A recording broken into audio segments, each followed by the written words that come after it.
Hey, listening to Cookout Podcast, episode 294. I'm Brando. I'm here with Ryan. We're going to continue the arc of breaking the mold by breaking the rainbow wide open. Now, hit our theme song!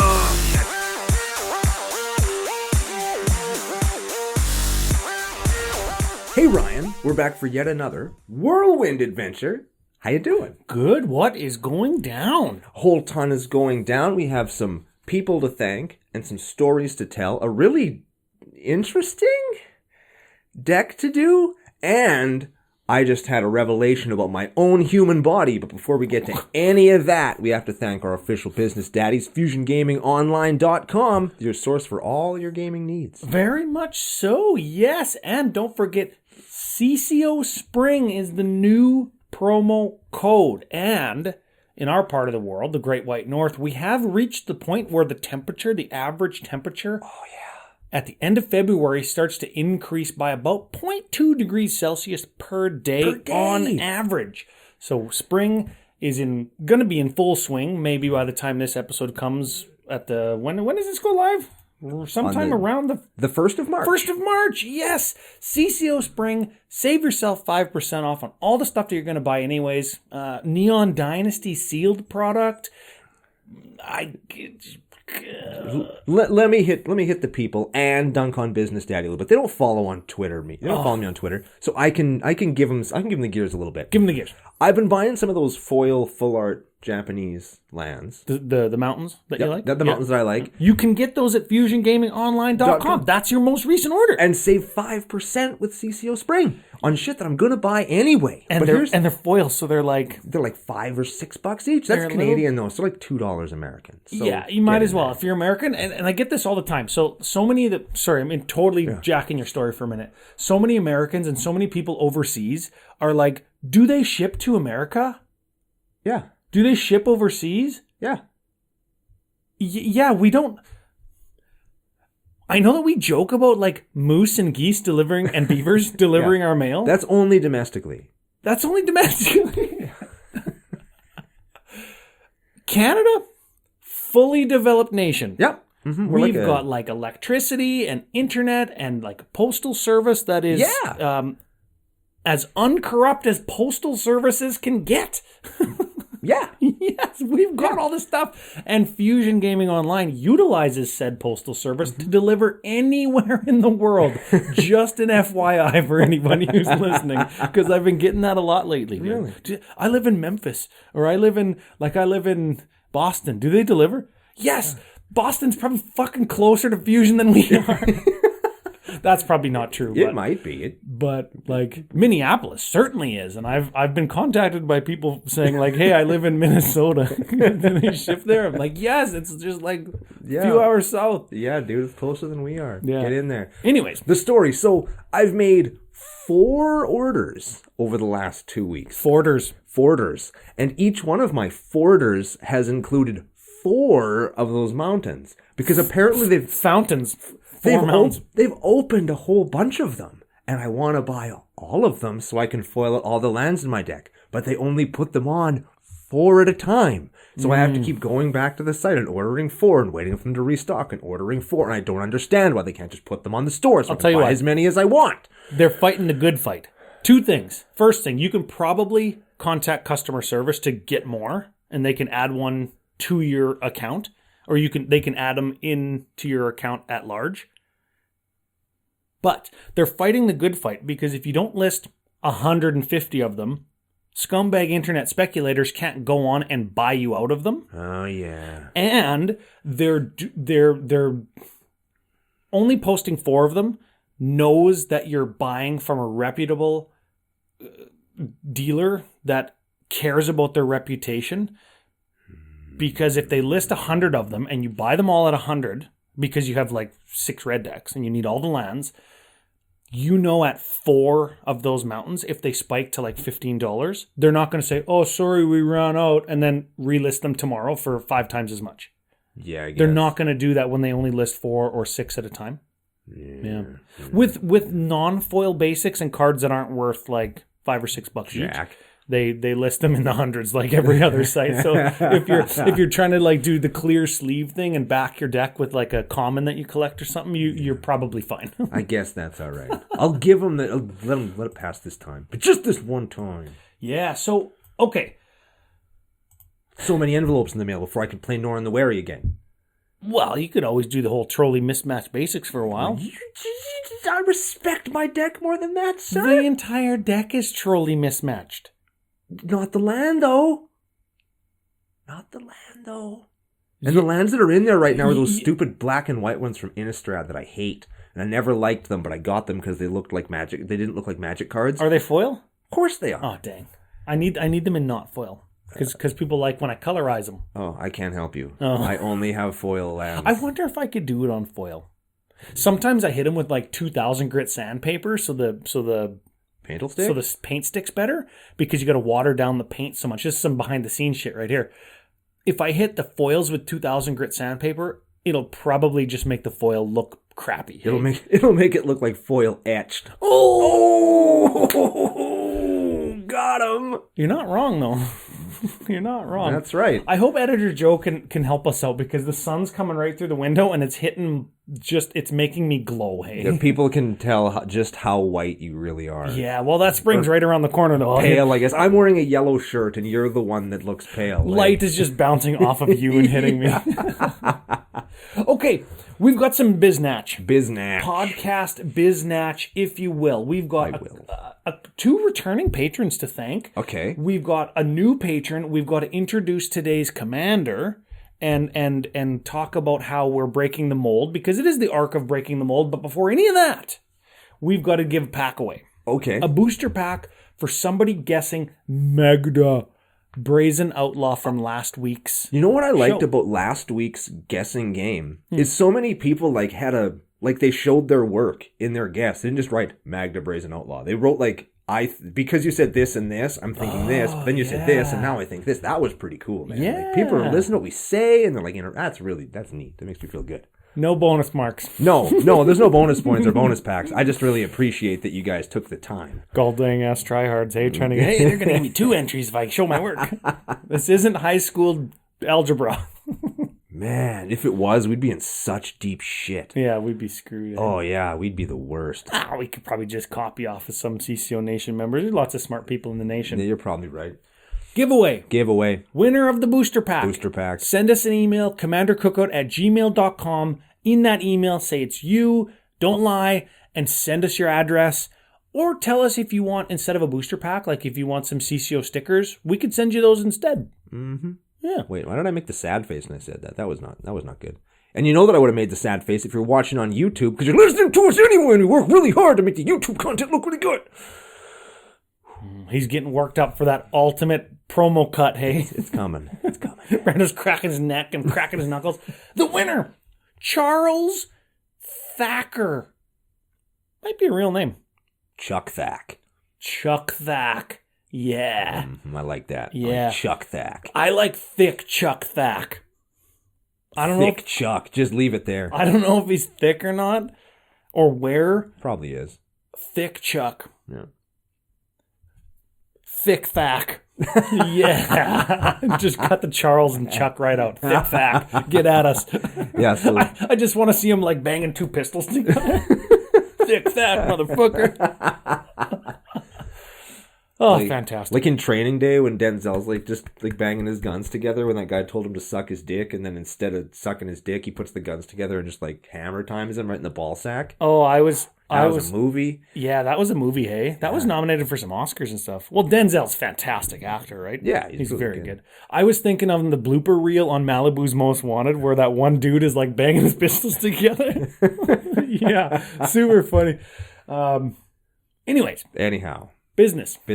We're very business. Not like pistol whipping isn't business. It's the business. Somebody got the business in those situations, yes. Yeah, somebody got businessed. Some returning patrons. Ah, yes. First one. Brad Gale. That's your boy. Oh, yeah, that's my man Tanka Gaming. Yes. I've been on stream with them a couple of times. They're from Australia, so they helped me live out my lifelong dream of being a Saturday morning cartoon. Yes, and my lifelong dream of my Auntie Gail becoming a patron. So, Auntie Gail, new nickname. Welcome aboard, Auntie Gail. If you're in the Discord, you're Auntie Gail. It's actually my mom's auntie, so she's my great auntie. And I wouldn't go as far as to call Brad great. So, just fine, Auntie Gail. Just fine, Auntie Gail. Mm-hmm. Yeah, she's just, yeah, it's fine. Yeah, 7 out of 10 at best. Okay, next one. Alexis, returning, no last name, just Alexis. And now I'm not sure if it's supposed to be Alexi, like it's French, or Alex is. A patron of CCO, yeah. All right, I understand. Just Alex is. It's like the people who've actually read Lord of the Rings, the book, are going to know Tom Bombadil, right? Yeah. Who is he? And Marigold says, he is. This is Alex is. Yeah, so Alex is. I like that. I do like it. It's, I like that. It's well, any Lord of the Rings reference I can shoehorn in, right? I'm going to do it. So Alexis, Alexi, welcome back. Yeah. Happy to have you, sort of. Yeah. It's fine that you're here. Yeah. We don't mind having you. Yeah. You know. Kind of do. Yeah. You're not lying. No. Again, truth. Only truths. Only truth flowing from my lips. Final thank you. Final and actual FU this time, because this is a new patron. Nico Montmini. Montmini? Montmini. What? What? Momini. Montmini. I'm not sure if the T is silent. I'm assuming it's Montmini. Nico. Didn't you say that Nico is like the sound that cats make in Japan? Yeah. Instead of going meow, they go Nico. Apparently. That's like chickens in Mexico go pew pew pew pew. Yep. And frogs in Japan, instead of going like brat, they go caro. Carol. Caro. Carol. Caro. Carol. Caro. That's so weird. The sound is the same sound. Yeah, cats don't actually. Nico. They can't pronounce N's. They don't have the structure to make an N sound. A cat. Yeah, or I thought you meant a Japanese person. I was like, no, well, maybe. Or maybe a K. I don't even can. And cats can't make O's either because they don't have lips. Like, there's no way a cat actually makes that sound. Well, meow has an O. Ooh. Next level. That's different though. No, it's different. It's different. It's not the main letter in the word. That would be the M. Mm-hmm. Meow. And the rest of it's like a weird gargle sound. Of just vowels. Exactly. Just vowels being pressed out by air. Exactly. Yeah. Yeah. See? So the point is, he's probably a cat. That's what I've learned. He's probably a cat from Japan. Nico Cat? Nico Cat? Yes. Nico Cat. He's a real cat-tastrophe. Nico Cat kind of sounds like a cartoon. Like a children's cartoon where it's like Nico Cat, and it's like a Japanese cartoon, and Nico is just cat in Japanese, so it's cat. Yeah. Nico Cat literally sounds like a cartoon that my kid would watch, or anybody's kid would watch. Patent pending. Nobody steal that shit because that's ours now. Nico Cat, welcome. And F you. Very much so. Okay, the Commandy. Holy shit. So we're breaking the mold. This is we're not just breaking it. We're taking it. Like, this is it in my hand. If you're watching on YouTube, you'd see it. And we're going to throw it on the ground so it breaks. And we're just going to step on it a bunch of times. Yes. Yep. And then we're just going to leave it there. We're not even going to clean it up. We're just going to leave it there and walk really far away from it. So we've done blue and red in the arc of breaking the mold. So we're sort of halfway done, but not really.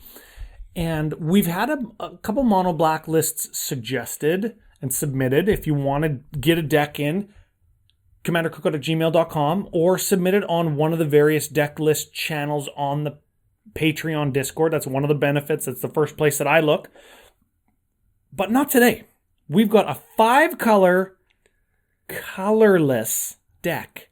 So if you want to do 5-color, but you don't want to play any colors, we've got the deck for you. This deck submitted by the Auntie Brando. Auntie Brando. Yeah. Not auntie like my auntie, like my mom's sister. No, this is Auntie like Oppo. Oppo Brandy. Bizarro Brandy. Bizarro Brando. Yes. So give us the commander and give us the companion. So we got a commander. And I'm gonna go totally pro. Yes. Top level on this.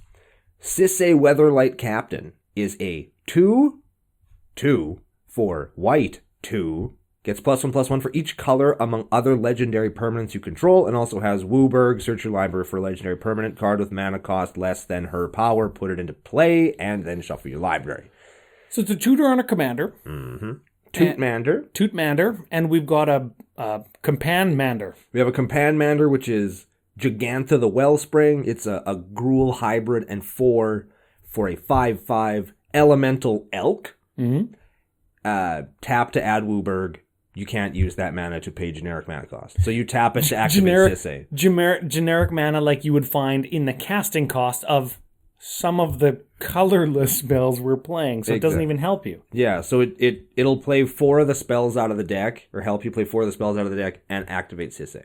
It was remarkably long before we realized that that's what the companion was there for. We were like, you can't even cast anything in the deck. Like, what's the point? Also, I'm going to point this out so that our boy Anti Brando maybe goes and fixes this. There is 101 cards in this deck, and we were of the mind maybe Gigantha is the 101st card. So you just got to cut something? Yeah, but so, I mean, if you've been playing this, bad you. Cheating Anti Brando? That's why he's the Anti Brando. Yeah, because I don't cheat. You never cheat? Yeah, I just win by being... I just look really zoned out, and everybody leaves me alone, and then I kill you. Yeah. With a Strixhaven Stadium. Tune in to yesterday's pre-show if you want to hear about it. At the time, I killed 2 people with a Strixhaven Stadium. Dude, I killed 2 guys because I had Bruvac equipped with a Sword of Body in mind, and I had a Sakashima the Imposter, or a Sakashima of 1,000 Faces. So I hit you for 3, and then it mills 10, but Bruvac doubles it to 20. Sakashima, copying Bruvac, doubled it to 40. Yeah. Mill 40. It feels so good. Feels so good. So we've got this 5-color deck. I'm just jumping all over the place. Yeah, it's fine. We've got this 5-color deck. Okay. We're cheating a little bit because Sisay, we're not doing like any +1/+1 counter type stuff with Sisay to make her bigger so we can tutor for stuff. We've got some things that let us break the rule of Sisay. I appreciate the rule breakage, and I appreciate the thought behind it, but let it be known that you could be much more efficient by not doing this and doing something else. We'll talk about that in a minute. I want to answer some questions. Okay. Is it really colorless? Technically, no. It's got a companion, which you can... What do you got to do? You got to pay 3 to get the companion into your hand, and then you can cast it for its casting cost out of your hand. That's right. Okay. So it's got a colored companion. It's got a Wooburg activation in the commander's color identity. And it's got... I think it's 4. 4 colored cards.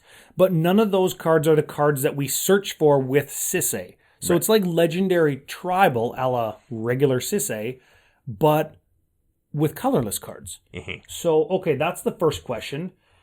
We've got some big boys in this deck. We do. Can we get Sisay big enough to find the biggest of the big boys?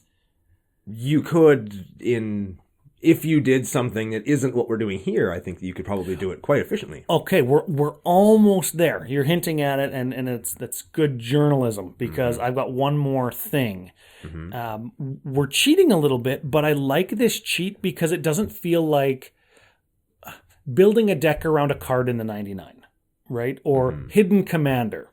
Hidden Commander in the 99 because it's not legendary. Or you needed to play a different commander to get all the colors you needed. So your real commander's in the 99. This doesn't feel like that. Right. And that's why I like this. Yes. So real quick, let's go into how we're actually cheating. I hope you don't hear the mouse clicks, but you probably do. I'm sorry.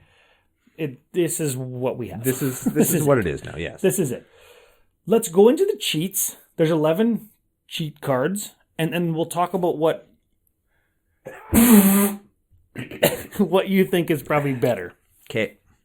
Okay. First cheat card. Thran Temporal Gateway. Give it a read. Thran Temporal Gateway is a legendary artifact for 4 mana. It has 4 tap. You may put a historic permanent card from your hand into play. That's an artifact, a legendary, or a saga. That lets us cheat around Sisay's ability if we draw... a legend. Yeah, we'll get to some of the legends maybe later. Yeah, this one doesn't cheat like some of the other ones cheat, but it's in the cheat section because we don't need to use Sisay. Okay, next one. Tammio's Journal. Tammio's Journal is a legendary artifact. 4/5 at the beginning of your upkeep. Investigate. Let's get a clue. Yes. And clues are 2, sack, get a card into your hand from the top of your library, or draw a card. Draw a card. Tap, sack 3 clues, search your library for a card, put that card into your hand, then shuffle your library. And this would work in conjunction with the Thran Temporal Gateway. Yes. Because then you can just search for thing that you want. And then forward into play. Okay, our first cheat card that actually is the way that we're talking about cheating. Yes, is Scuttlemutt. It's a 2/2 Scarecrow for 3. You can tap it for a mana of any color, or you can tap it to change the color or colors of target permanent. It's a 3-drop mana rock. It sure is. I played this card in my Animar deck for a long time before I made it like a CEDH deck, because you can change the color of something to black or white, and then Animar's got protection from black and white. Yeah. Very cool. Anyways, tap. Target creature becomes the color of your choice until end of turn. Or colors. You could make a creature Wooburg with it. So you can make Tameo max power with just the Scuttlemutt. Oh, okay. So let's Sisay, you mean? Isn't that what I said? Don't know. That's probably what I said. Let's give it a read again. Wooburg, search your library for a legendary permanent card with mana value less than Sisay's power. Okay. Also, Sisay gets +1/+1 for each color among legendary permanents you control. So we have a Hope of Gearpor. Sure. Tap Scuttlemutt, make Hope of Gearpor 5 colors. Sisay becomes 7/7. Yeah. Tap Gigantha for 5. Search for a legendary permanent with converted mana cost 7, put onto the battlefield. Yes. Not terrible. Not the worst. Not terrible considering we're playing a couple sub-powerful cards. And we turn them into something that we'll see is quite powerful. Yeah, not too bad, yeah. Yeah. Okay, so let's look at now that we know that we're changing color to cheat, let's see what else we can do, and we'll kind of go through these relatively quickly. We've got a quick change, a prismatic lace, and a dream coat. Oh, Dreamcoat, all the way mother ass from Legends. Essentially, it's an enchant creature. You could pay 0. Enchanted creature becomes a color or colors of your choice. Till end of turn, you can only activate this ability once per turn. Yeah. That's Nobody's played that card on a podcast before. Yeah, truth. And there's reasons for that, but in this deck it makes sense. Did you say Distorting Lens as well? I did not say Distorting Lens as well. I just went with the ones that were colored. Same thing. Yes. Same thing. Now, I want to include in our cheat, I want to include Isochron Scepter, because we can put like a prismatic lace on it. We can put a quick change on it because they're instants for 2 or less. Right. I want to include, because it's colored, Primeval's Glorious Rebirth. Black, white, 5, legendary sorcery. You can only cast if you control legendary permanent, which we will. That's what legendary sorcery means. Yep. Return all legendary permanent cards from your graveyard to the battlefield. Pretty good. Yes, and we have another legendary sorcery that isn't in the cheat category per se. It's a board wipe. It's Urza's Ruinous Blast. Legendary sorcery, exile all non-land permanents that aren't legendary. It's pretty good. So it gets everything.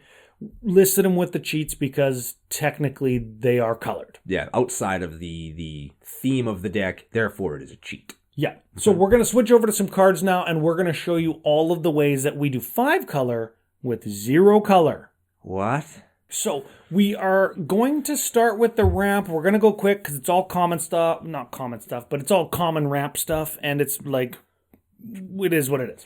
Sol Ring, Mox Opal, Mox Amber, Joyra's Familiar, Forsaken Monument, Chromatic Orrery, Arcane Signet. Notably, Chromatic Orrery, Forsaken Monument, Mox Amber, Mox Opal, all legendary. Yes. Yes, important in Sisay deck to, if you want to ramp, use legendaries. Yes, of course, Chromatic Orrery, like if you're ramping into Chromatic Orrery, you're probably already doing okay. But, Yeah. See my previous example, Hope of Gearpor and that Scarecrow guy? Yeah. Find a 7-drop, find your Chromatic Orrery, put it onto the battlefield, and you can spend mana as though it was mana of any color. So you're just like going to get Gigantha number 2, essentially. Yes. When you get your Orrery. Okay. All right, then let's do some of the pump stuff. Some of the ways that we're going to make our Sisay bigger so we can get some of the even bigger stuff that we're going to play. And just of note, again, every single card in this category, legendary. Everyone. Let's start with Jeet. Cast for 2, equip for 2, equipped creature has... Whenever it deals damage, the Jeet gets 2 counters, and you can take counters off to gain life, make a creature bigger, or make a creature smaller. So it makes your creature bigger, it's a removal thing, and it can gain you some life if you're really, really, really screwed. Yes. And of note, you get most bang for buck when you remove to give +2/+2. And then activate your Sisay. Activate Sisay, yes. So I think almost all of our equipment actually do pump, because that makes Sisay better, and we're going to see that we're going to want, by the end of the day, we're going to want Sisay to be like 10 or 11 power, 13 power, wink, wink, wink, because there's, like we said, some big boys. All right, let's move on to the Immortal Sun. Players can't activate Planeswalker loyalty abilities. A little bit of a non-bow with some of our legends coming up, but we don't care that much, because at the beginning of your draw step, draw an additional card. Spells you cast 1, 2, 3. Spells you cast cost 1 less to cast, and creatures you control get buffed. +1/+1. Hooray! Tenza Godo's Maul. Equipped creature gets +1/+1, as long as it's legendary, which it is, +2/+2. And if it was red, it would also get trample, but it's not. So there's a thing. Tatsumasa the Dragon's Fang. Oh, dang. Have we ever played this card? I don't think so. Oh, okay. So if we search for this equipment with Sisay's ability, because it's legendary, we can circumvent paying 6 to cast it. Yeah. Which is great, because it equips for 3. No, yeah, that's right. Equipped creature gets +5. +5. It's pretty good. That's pretty dang old good. That makes Sisay a 3-hit guy. Yes. 3-hit chump. Yeah. 3-pump chump. Yeah. And you could pay 6, remove Tatsumasa, the Dragon's Fang, from the game. You get a 5/5 blue dragon. I don't think that we care about that, hey? We just want to get Sisay huge. Yeah, you can make a dragon with it, and then if the dragon dies, the sword comes back. Oh. So that's like pretty good. If you're in need of a creature, you can do that. Yeah. Also. Next up, Sword of the Chosen. Oh, dude, we've played this before. We sure have. This is equipment before equipment was equipment. That's right. This is 2-drop artifact, tap, target legend gets +2/+2 until end of turn. And it's got a sick picture on it. Yeah, pretty much any card in the deck is going to benefit from this. Yes. Except for that Scuttlemutt. People have been calling this Sword of the Anime, which is not right. It's Sword of the Anima. Oh. So we should all get that right. So Sword of the Anima. +1/+1, equipped creature attacks. You may search your library for a basic land, put on the battlefield, tap, shuffle. Sure. Sword of Cauldron. Yeah, I wish we were playing all the Cauldron pieces, but we ain't. Equipped creature, +5/+5. When equipped creature deals damage to a creature, exile that creature. Nice. Mm-hmm. That's pretty good. Yeah. New classic Shadow Spear. Shadow pair. Yes. Yes. Equipped creature gets +1/+1, trample, lifelink, permanents your opponent's control, lose, indestructible, and hexproof, and equip 2. Yeah. Yeah. We have Ronass's Podium. Ronass's Monument. Road ass podium. Yep. Sure. Yep. Everybody knows what we're talking about. Why this one? Okay. Whenever you cast a creature spell, target creature you control gets +2/+2 until end of turn. Is that why we're playing this one? I don't know. I don't know. This is a really weird include because there's not a ton of creatures that we've seen yet, and most of the creatures that we have seen we're going to want to cheat into play. And most of the creatures, aka all of them except for Gigantha, is not green. Yeah. So it must be whenever you cast a creature spell, you get +2/+2 onto Sisay to find something bigger for like a big surge turn. You know what I mean? Like an alpha turn. Must be. Hero's Podium. It was the podium came from. I was wondering why that word was in my brain. Yes. Yeah. Each legendary creature you control gets +1/+1 for each other legend you control. No. That's coat of arms for legends. Just for you. Just for you, which is great. And you can X, tap, look at the top X of your library. You can reveal a legend, and you put it into your hand. That's fun. Yeah. What Hand of Vecna. At the beginning of combat on your turn, equip creature or a creature you control named Vecna gets +X/+X, where X is the number of cards in your hand. Fine. Equip, pay 1 life for each card in your hand, or equip for 2. Neat. So this equips for free if you have no cards in your hand? And it is worth it because it doesn't do anything at that point. Oh, yeah. Yeah. Dang. Okay. How about Hammer of Nazan? Oh, yeah. This super powerful equipment. Mm-hmm. +2/+0 and indestructible. Good already. And Hammer of Nazan or another equipment enters the battlefield under your control. You can attach that equipment to a creature you control. So maybe you search with Sisay for this first, equip, and then you can just go and get all of your big, like Dragon's Fang and Tenza and all the Sword of Cauldra +5/+5, and then Sisay's like +5 and +5 and +2 from Hammer, and then 2 power natively. So she's big now. 12, 14 power. Yeah. That's pretty good. It's not too bad. Dragon Throne of Tarkir. I like this one. Equipped creature has Defender. Don't care. And 2 tap. Other creatures you control gain trample and +X/+X until end of turn, where X is this creature's power. So if you can do what I just said, Sisay, no haste, Dragon Throne, and tap Sisay and give all your team +14. It's pretty good, yeah. I use this as a win con in my Toxrill deck. Because I put it on Toxrill and make all my slugs giant. Oh, yeah. And then swing in for slug damage. This kind of feels like Craterhoof, but like slower and jankier. Yes. Which we've demonstrated time and again that we are those things. Slower and jankier. Yes. Yes. It's Craterhoof with a bad knee. Shout out to Chris Von Doom's little friend Watson, who also has a bad knee. He's going to get it surgically repaired. Hey, me and best of Watson. luck for him. Yeah, we're going to be laid up at the same time. So me and Watson both getting our knees done. And the last card in the pump section is Black Blade Reforged. +1/+1 for each land you control. Great. Cool. Yeah. Let's go on to some Planeswalkers. Oh, and remember kids at home, Planeswalkers equal legendary. Yes. Find them with Sisay, and hopefully you don't draw into Immortal Sun, because these are some powerful P-dubs. We'll just start with Ugin the Spirit Dragon. Oof. Yeah. +2 deals 3 damage to any target. That's fine. That's just fine. I might have killed somebody with that before. Sure. I know I've definitely killed somebody with -X exile each permanent with converted mana cost X or less. That's 1 or more colors. Exile all their stuff and then just attack with everything and they die. Yeah. Yes. And then -10, you gain 7 life, draw 7 cards, and put up to 7 permanent cards from your hand onto the battlefield. That is such a ridiculous ultimate, hey? I've seen it happen one time. And the game was already over. Like, they'd already won the game, but they just did. Like, it's funny, and then... I have done that one before. I've done that one time exactly ever. Ugin the Ineffable, which is a lie because he's on the nation. We can F anybody we want. Yes. We're in charge here. 6-drop, 4 loyalty. Colorless spells you cast cost 2 less. That's good. It's good in this deck because everything's colorless except like a couple. Yeah. +1, you exile a creature and they get a 2/2 or something. Yes. And then -3 is destroy target permanent that's colored. Yeah. Yeah. Neat. Okay. Karn the Great Creator. Oh, sweet Lord, mama. Activated abilities of artifacts your opponents control can't be activated. So it's a one-sided null rod. Because we needed that. Yeah.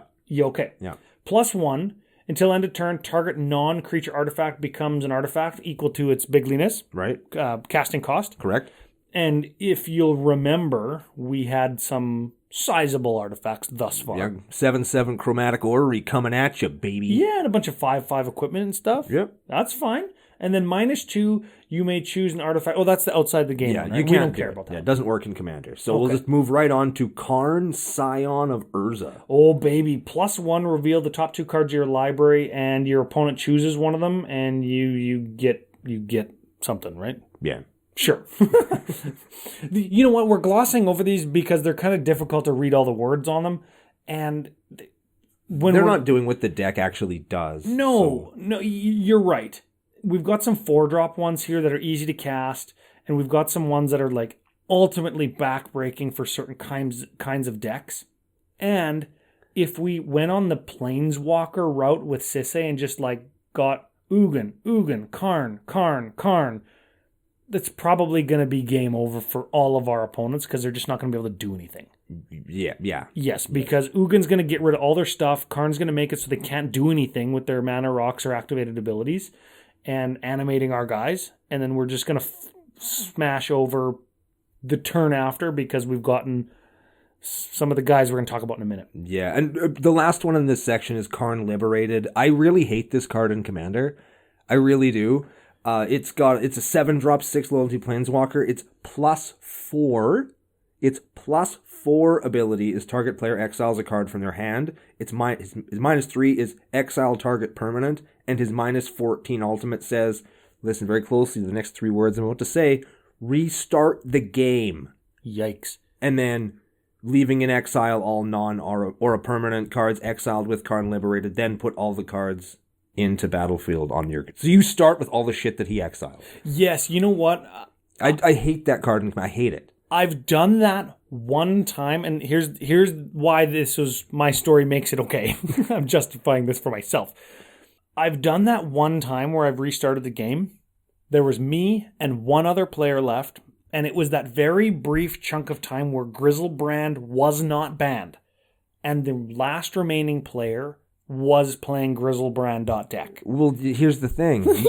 You're restarting the game. Yes. And the game of Commander starts with 4 players. So the other 2 guys that were dead would have come back into that game. Oh, is that how that works? Yes. Oh. That's why Karn shouldn't get... 'cause the players who are dead they're not still dead.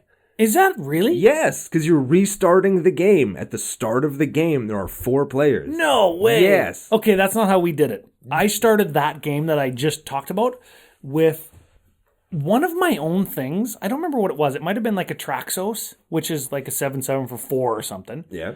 And my opponent's Grave Titan. And there's one other thing, and I had 7 cards in hand. I guess he had 7 cards in hand too. But I had all like my lands and shit, didn't I? No, I didn't because I restarted the game. You restarted the game. I still won the game. But yes, I can see why. Like, I think a lot of people look at it just the way that you did, but like restarting the game means the 2 players that have been eliminated from this probably miserable slog of a game because you're playing Karn Liberated. Let's just do it again. You know what I like? You know what I like about Karn Liberated? This is what I like, is you go Karn Liberated +4, and this is like on turn 7, let's say, right? +7, I'll get the last card out of your hand. Yeah. Fantastic. Now you have no cards in hand. Or like I get one of your best 2 cards remaining in your hand. Yeah, and because it's a +4, like he protects himself just by being huge. Just by being a fucking thick daddy. Yeah, like tick up, tick down. He's still miserable, but he's fine. Tick up and then tick down, exile target permanent. He goes to 7. Tick up, he goes to 11. Tick down, and you're just picking off exactly what you need to at that point in the game that he lets you continue to further do what you're going to do and just pretend he doesn't have that last ability. Yeah, because it's miserable for everybody. And nobody likes that. And he'd still be good if he didn't even have that last ability. Yeah. Yeah. Okay. All right, moving on to just some good stuff that's in the deck. Some cool legendary shit. And there's some neat stuff in here. Starting with That Which Was Taken. Oh, yeah. Okay, legendary artifact, which I think, again, all of these things are legendary. Every single one. Most of them. That Which Was Taken.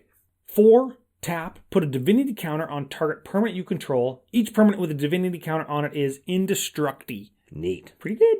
Swiftfoot Boots. We all know Swiftfoot Boots. Not legendary. Yeah, but we all know that one. Sure. Skyship Weatherlight. Oh, this is the OG one from Planeshift. Not the new one.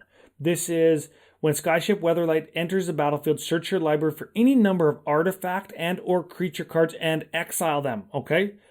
4, tap. Choose a card at random that was exiled and put it into your hand. Cool. So kind of, I didn't count that as a tutor because... You probably should, because you find one card with it and then get it. It's a shitty tutor, but I mean, it's there. I suppose. You know what I think? If you're going to shitty tutor, like why not play Planar Portal? Because it's just 6. Oh, because this is 4 and then 4 to activate. Planar Portal is 6 and then 6 to activate, right? Maybe. Something. Anyway, and this one's legendary. I guess that's why. Let's do some more Cauldra stuff, because we have her shield. Oh, yeah, do we? Hey, we do have all the pieces. I thought we didn't. Oh, we do, though. I must have missed one when I looked at the deck. Dang. Unprofessional podcasting, unprofessional. Dang, okay. Us, never. Equipment named Sword of Caldra, Shield of Caldra, and Helm of Caldra are indestructible. Okay. Yes. So we've played the sword already. Yes. Now the sword and the helm are indestructible. And equipped creature is indestructible. And it equips for 4. Yes. That's the set symbol for Darksteel. Yes, it is. That thing is made out of Darksteel. It is the shield. Cool. We have another monument. We have a couple more monuments, and I don't get it. Yeah, this is the Oketra's monument. White creatures cost less, so Sisay. Yeah, so it'll make your commander cost less. And whenever you cast a creature, you get a 1/1 white soldier with vigilance. That's fine for like long game, maybe for blocking. Sure. We still haven't talked about a creature that isn't Sisay, Scuttlemutt, or Gigantha. There hasn't been a creature in this deck. Okay, well, let's look at... Let's look at Lithoform Engine. No, I was going to say, let's look at Hazoret's monument. That's the last monument. Okay. That is the red one. Red stuff costs 1 less. And whenever you cast a creature spell, you may discard a card. If you do, draw a card. Sure. And Gigantha would cost less with that. Yes. Okay. We'll move on to Lithoform Engine. Lithoform Engine. Holy smokes. 2 tap, copy target activated ability you control. 3 tap, copy target instant or sorcery you control. 4 tap, copy target permanent spell you control. Very cool. That was the first time we saw copy target permanent spell, right? I think it was, yes. It was, because the copy becomes a token. That's a really cool ability. You can copy Sisay's search, find, put into play ability. You can Oh! If you were playing removal, you could copy those. And if you're playing a giant FU permanent, you can copy that too. Dude, we could copy Planeswalker abilities. Yeah. We could copy... Ooh, Ugin's +2 now does 6? Yeah. That's pretty good. Yeah, it's not too bad. Like, you only have to activate that a couple times when you got some creatures, and you're just going to kill people. You could use Karn's Super Duper Ultimate twice to restart the game and then restart the game. Oh, man. And because... The second time you didn't have anything exiled, nothing. The game is just starting again. That's fantastic. Hey, you've always wanted Scheherazade to be legal. That's true, but I'm a bad person, Ryan. I'm a bad person. Yes. Next card is Caldra Complete. Oh, yeah, not the equipment. No. No, this is living weapon, indestructible, +5/+5, and has first strike, trample, indestructible, haste, and whenever this creature deals combat damage to a creature, exile that creature. I believe it does all of the things that the Caldra equipment does. We'll get to that in a second. It's also a living weapon, so when it comes in, it gets attached to a germ. Yeah, so you just say this for 7, and it's just already a dude. A 5/5 dude. That's right. It's pretty good. Helm of the Host. That copies equipped creature, but it's not legendary. That is correct. Oh, man, that's powerful in this deck. Helm of Caldra, last piece of Caldra. Here it is, yeah. This is, equipped creature has first strike, trample, and haste. And 1, if you control equipment named Helm, Sword, and Shield, you put a 4/4 colorless avatar creature token named Caldra onto the battlefield and equip all of that stuff to it. Yeah. I want to equip all those things and Caldra Complete to it. So it's like complete. But each complete is spelt differently. the regular way and the Phyrexian way. I want to do that. Man. Heart of Kiran. Oh, Kiran. I'm going to say it differently. I'm gonna it's like Duran. This is Heart of Kiran. Yes. Okay, this is our first vehicle. My favorite creature type. Or my favorite artifact type.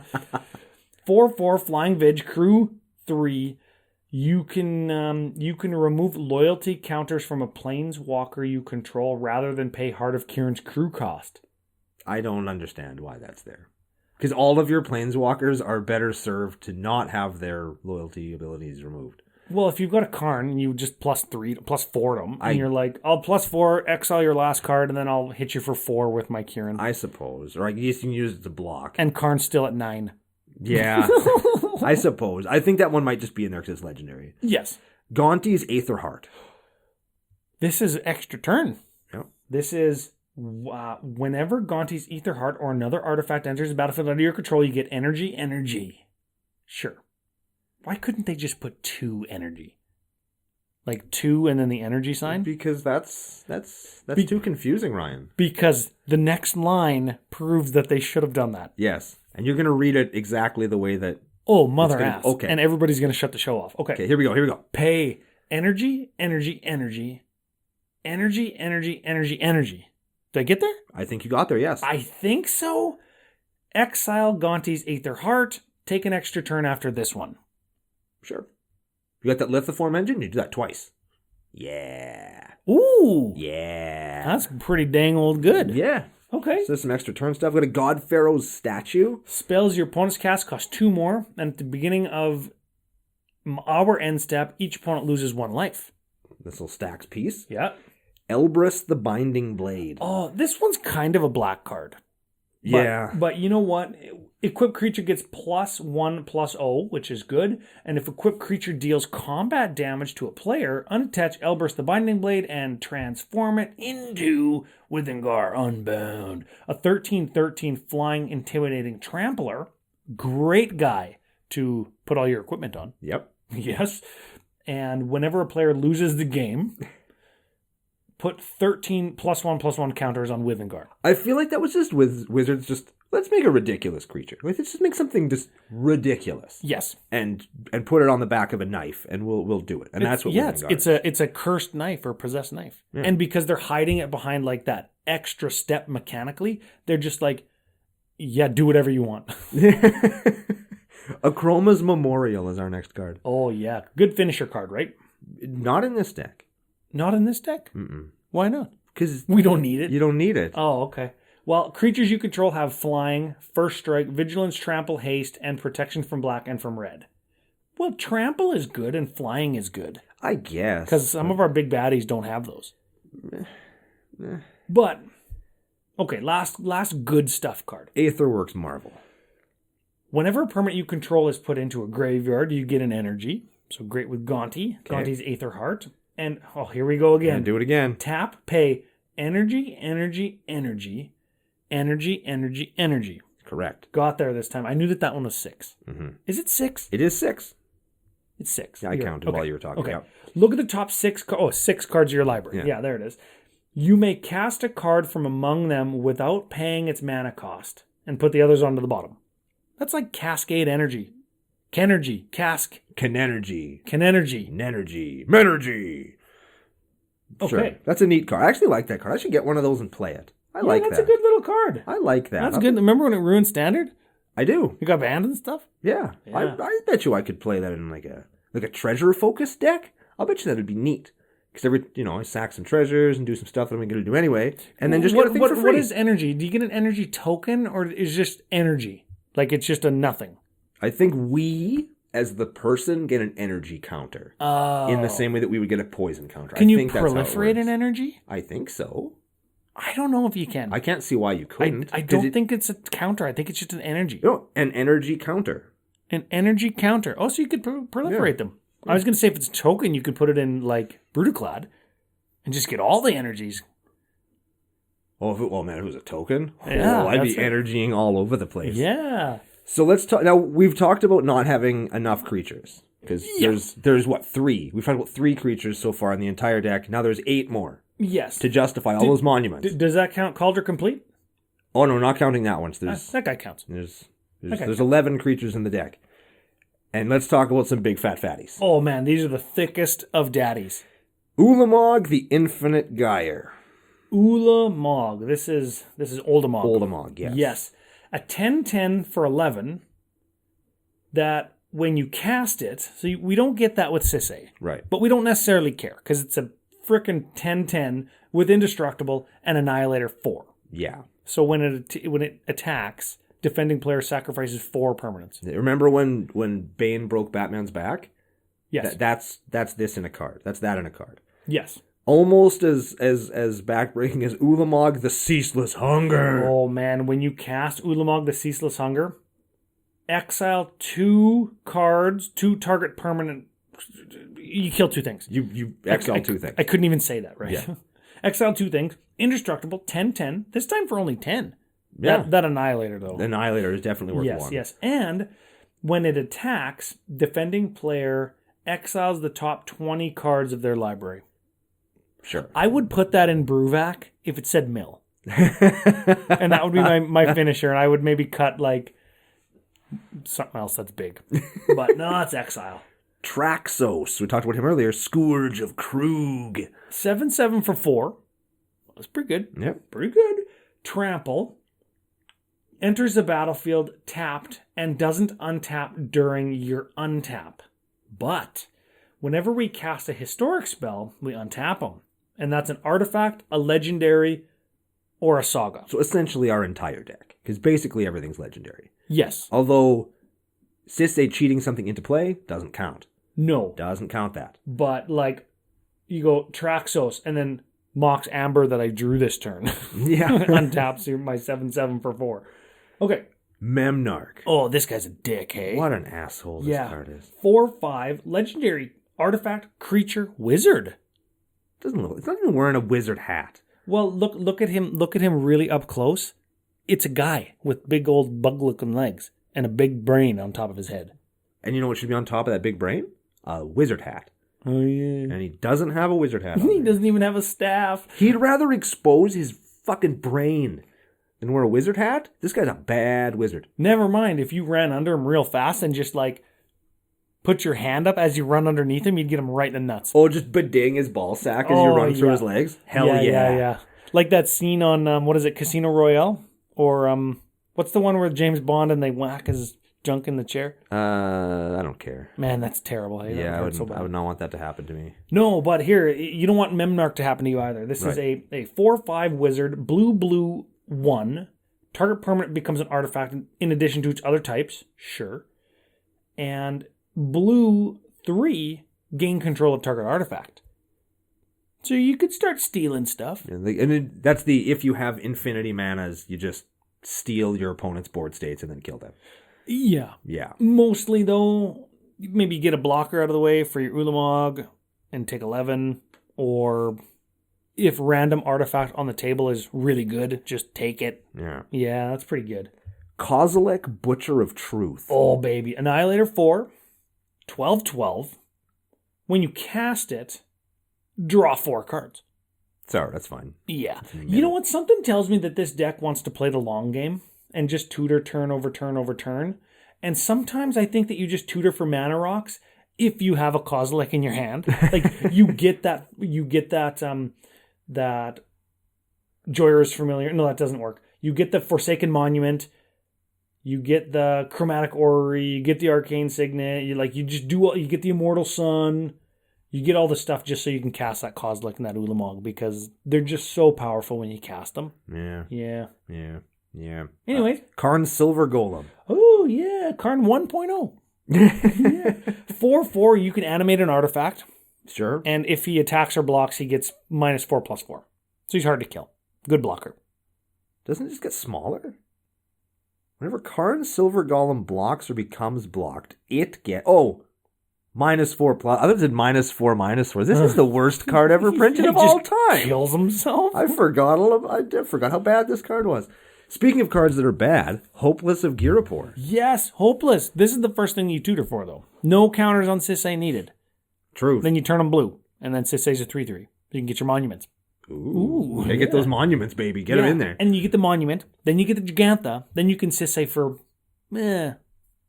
easy. Yeah. Every turn. Sure. So, like, that is the progression, right? Yeah. That's a standard operating procedure. Anyways, flying 1/1 for 1. You sacrifice him, and until end of turn, target player who was dealt combat damage by Hope of Girapur this turn can't cast non-creature spells. Ooh. Bit of a control piece. Yeah, a little bit of control piece. And of note, we are playing Academy Ruins, which gets your Hope of Girapur back. Neat. And if you've got a haste enabler, you can cast them, equip, hit them again, sack it again, turn over turn. They can never cast stuff That aren't creatures. Yeah. So and we don't give a shit. Woe be to you if they cast a creature spell that flies. I suppose so. Yeah, and then that's maybe why we want also to find like your Jeet.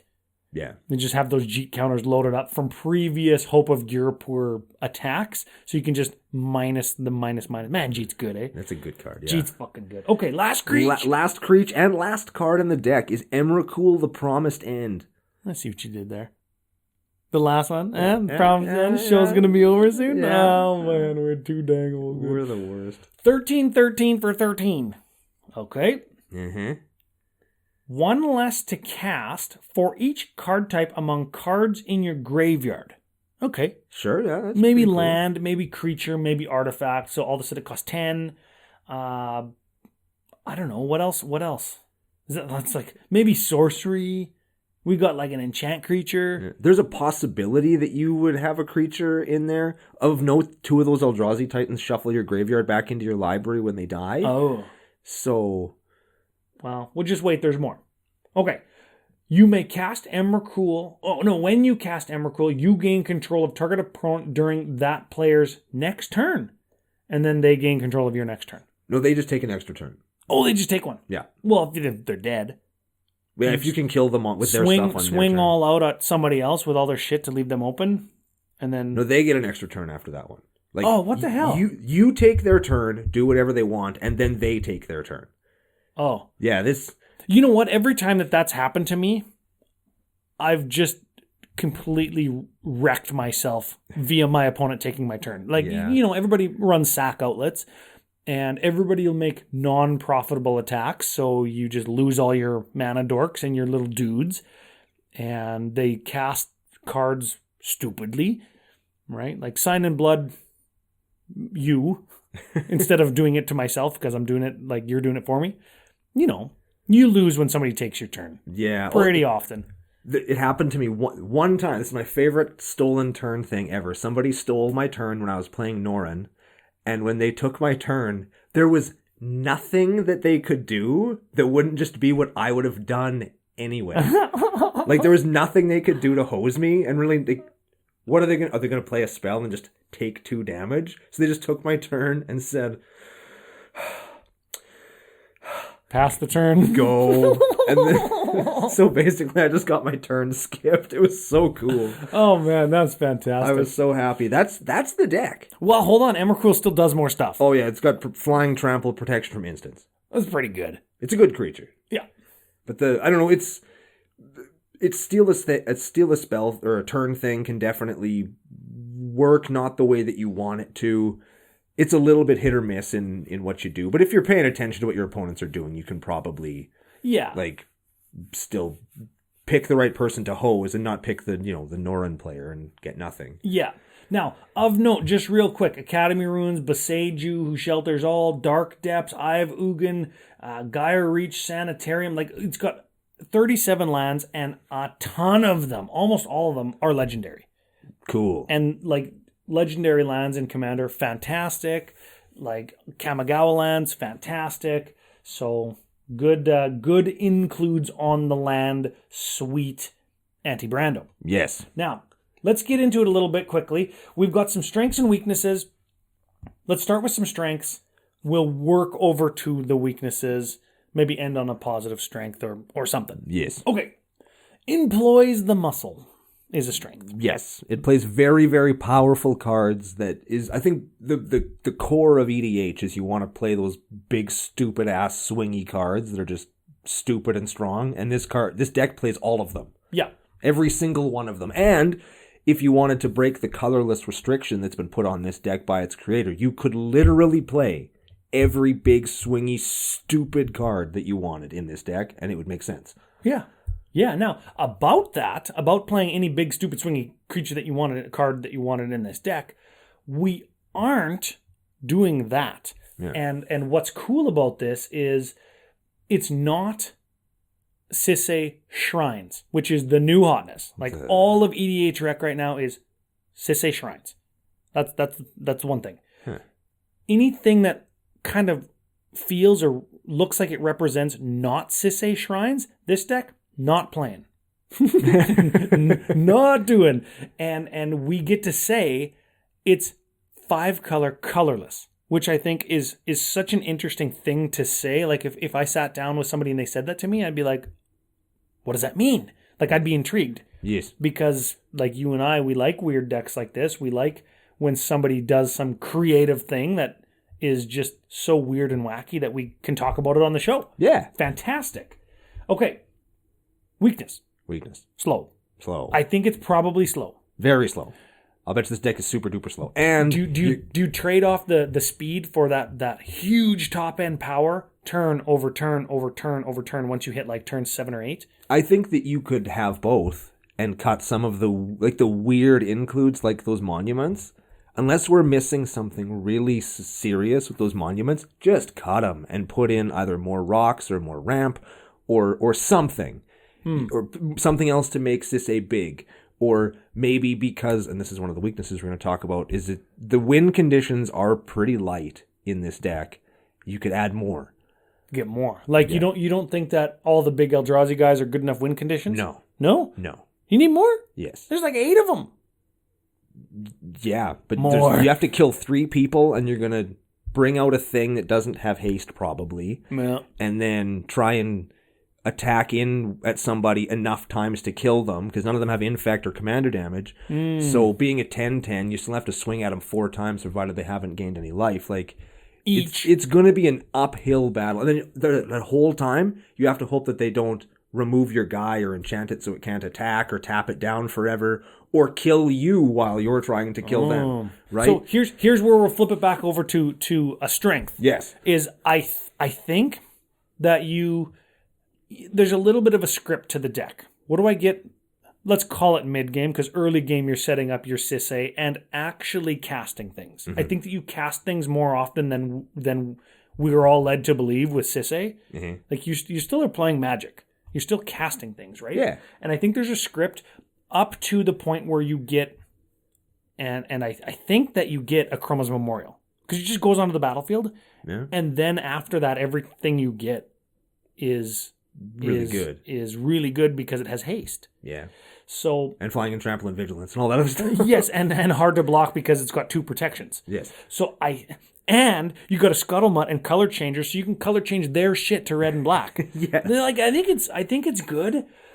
I think you cast more stuff than what we're led to believe.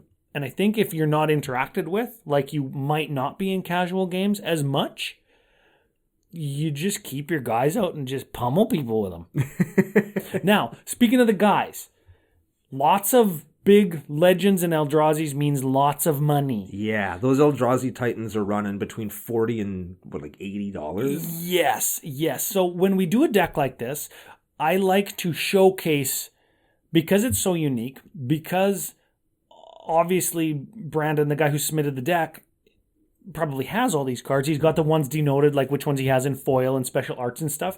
This is the kind of thing where we don't necessarily change it and say, oh, don't play Emrakul, don't play 2 Ulamogs, like, play this instead. Yeah, right? I mean, and in a deck like this, what do you get instead?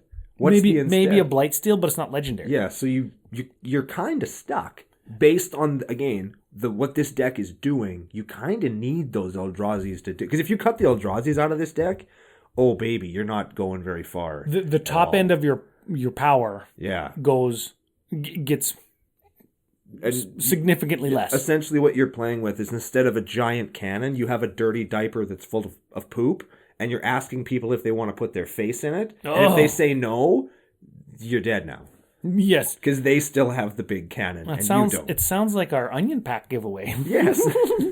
But you know what? Let's get into it just for completionist sake. Okay. $1,272 for this deck. Whew. If you've got some Eldrazi's and if you've got a lot of those lands, then you're a good portion of the way there. Just the Eldrazi. That's Emrakul. Sorry, that's Ulamog, Nulamog, Kozilek, Emrakul. $270. So if you got those, you're doing okay. Yeah.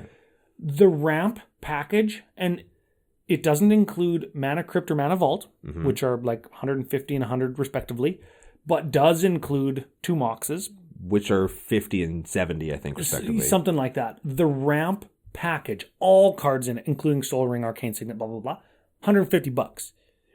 And you're paying a huge price for those 2 Moxes because they're legendary. Yeah. So if you don't have them, I mean, maybe you don't need them. And remember, you are casting stuff. You're not just paying 5 mana to tutor for a fucking Mox. Like, you're not.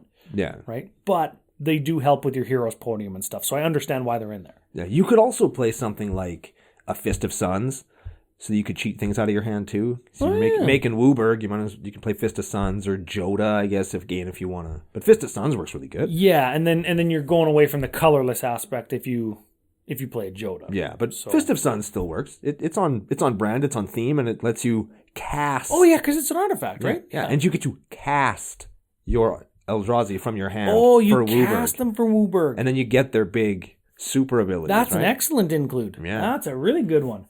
Okay, final budget thing I was going to talk about is the lands. All of the lands, all put together, every single one, $330. And that's not even that bad. There's no dual lands. There's no dual lands. Yeah. There's no... Is there shocks and fetches? Not for $300, there isn't. Yeah. And it doesn't matter. Like mostly it's the Academy Ruins at 14 and the Boseiju at 35 and the Dark Depths at 22 and the Eye of Ugin foil at 17, right? Like each little land card is expensive. And I wanted to just take 1 minute, not even 1 minute, to say how much trouble I've been having with my 5-color mana base in Crab Tribal. It's hard because so many cards in that deck are different colors. Mm-hmm. This deck, I think, would be easy. So if you didn't have all those fancy utility lands like that do really powerful things, put in other utility lands that just give you marginal benefit. Yeah. Because they're going to be better than basics. Because to cast stuff in the deck, you don't actually need lands. And you've got a companion that allows you to do Sisay things. In a deck like this, you could even go out and invest like the $3 in a few of the Time Spiral storage lands. And then when you're not doing anything for a turn or whatever, you can just slowly accumulate tokens and counters on those, and then maybe you'll get the big 5-6 mana out of them later on in the game. Yeah, you get some early creatures out, and you get some equipments out, and you're just playing that kind of long game to build up Sisay, so you can go like maybe 3 turns in a row, like Ulamog, Kozilek, and then kill your last opponent or whatever. Yeah. You store up some lands while you're just hiding behind some like Cauldron Completes and stuff. Yeah. And Scuttlemutt. That's pretty good. Pretty good. Okay. And final bit. Spice calculator. Spice calculator. We haven't done one in a couple weeks, but I wanted to do it for this deck. Okay. 6,279 lists for Sisay on EDHREC.com. Oh my god. So many. Oh my god. It's the third highest 5-color commander. Wow. Yeah. I'm not looking at EDHREC.com, so I don't know what it's near. I've got it. It's behind. You're hearing mouse clicks all left, right, and center. It's behind Kenrith and the Ur-Dragon. And right above the banned Golos. Yeah, still 62-42 Golos decks. People are just not letting go of the old past, eh? No. Okay, so you punch that along with a average mana value 4.36. Oh my god. Oh, baby. I knew the numbers on this Spice calculator would be cuckoo. Yes. Now, I left it at 1 tutor because that Weatherlight is so crappy. Well, but Sisay's a tutor. And Sisay's a tutor. So the Spice calculator kind of breaks down when every turn you can tutor. Yeah. So let's just fucking pretend that we can't. Sure. Cards different than the stock list on EDHREC.com front page for Sisay. And remember, it's all Shrine Tribal. Mm-hmm. And it's all legendary matters and the most powerful Jin Gitaxis and Praetors. And yeah. You know the deck. I do. Not today. Not today. 45 of our cards are different than the stock list. We're doing it. You punch it all in, and it actually gives us a spice rating of 56.7. Nice. Which is good. Passes the 50 test. Yeah, that's a solid amount of spice for a deck like this. And you know what? We're seeing less and less decks in the 60 and 70 range because people want to play the mana rocks that they're told to online. And they want to play, that's a nice way to say it, hey? Yeah. And they want to play like the efficient card draw and the 1 and 2 cast removal. Yeah. They don't want to play the junk shit that we played 6 or 7 years ago. They want to play the good stuff. Sure. So to see a deck that's 45 cards unique, it's almost all of them. It's pretty good, yeah. It gives you 50, almost gives you 60. Which is really good. Yes. Especially these days, like you say. Yes, especially these days. Troubling times, you see. All you kids out there with your efficiency. Back in my day, we used to play 5-drop counter spells because it's all we could afford. Yes, we used to play we used to play 6 drops that had nothing but flavor text, and we liked it. And they only had 4 power or 4 toughness. I can't even tell my own 4 joke. power and toughness. Oh, Yeah. 4 power and toughness. No, it was Crawworms. It was Yes. 5, 4 for 6. No, it's a 6, 4 for 6. Oh, damn it. Oh, man, we suck. We're so old we don't even We remember. don't even remember how those terrible cards that we totally used to play in real life. Oh, man. For real, though. Final thought of the day on the deck. Final thought of the day on the deck. I think that this is a really cool idea. It's a really great restriction to have. It really does break the mold of 5 colors in that it clearly just doesn't do the all Sisay good stuff all the time, which I really appreciate. It does kind of fall down a little bit in the wins category, and I think that does kind of relegate it to being kind of an oddity in a really casual deck, but that doesn't mean it's bad. It's spicy, it's cool, it's swingy, it plays all the stuff that makes EDH decks and EDH games really good, and I'm always happy to see that. On that note, big thanks to FusionGamingOnline.com for supplying cards for decks like this and for helping us keep the lights on for everybody out there listening. Thank you for being out there and listening, and if you have a Breaking the Mold deck in, white, black, or green that you would like to submit, we need those for the rest of the arc. And if you have one, we'd love to feature it on the next episode of... Wait, I got this. Oh, I cut you off. okay. Mono black dragons. I want to see that deck.